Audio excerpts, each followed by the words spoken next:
This is our vehicle. We're driving through life, and if food's your fuel, which is what we run our bodies on, and we're putting junk in our fuel tank, what is going to be the end result? So what do you do for yourself?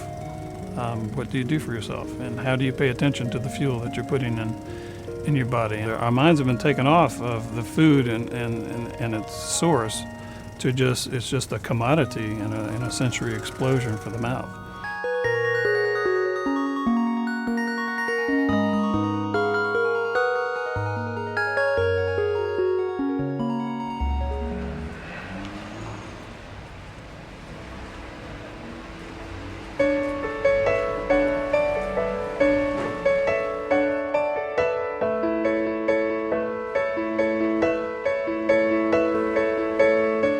I have to get some cherry tomatoes, so I think I'll do like a cucumber, tomato, feta, olive Do you do oil. feta too?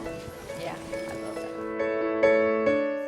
I help people understand how their body works and how the food that they're going to choose to put into it will affect them for their life. Thank you so much. I look again to, did God create this food? Is this as natural as possible? And who's making money off of telling me I should eat this? I want to try one. I really want Christians to start thinking about food differently and how important it is. I think God did create it for our joy, and it's great to celebrate with it, but I'm always walking on that line of the idolatry piece and how much it's used almost as an addictive substance for people. The disconnect between caring about what we put in our bodies and then expecting this temple to do what God wants it to do, even in the Christian world, that there's a huge problem there.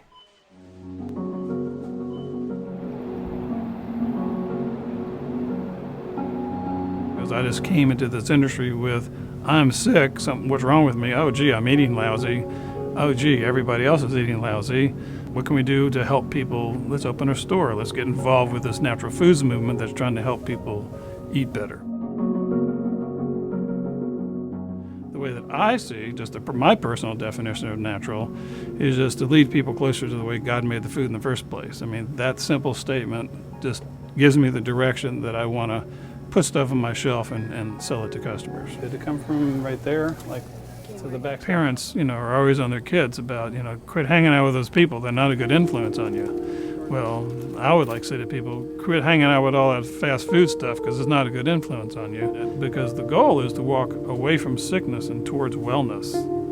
That to be attracted to wellness, not just live a life where I'm satisfied if I'm not sick. I want a life that has abundance and wellness. So, let's see here. So, should we... Remember, if you are not eating, your blood sugar's low, what's high? Your stress hormones.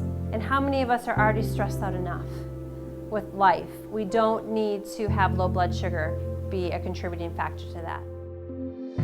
I like to remind people that we are made in God's image, that God did create that body, and now we just have to use new information and new habits to be able to change the way your current body is functioning so that you're able to carry out what God put you on this planet to do.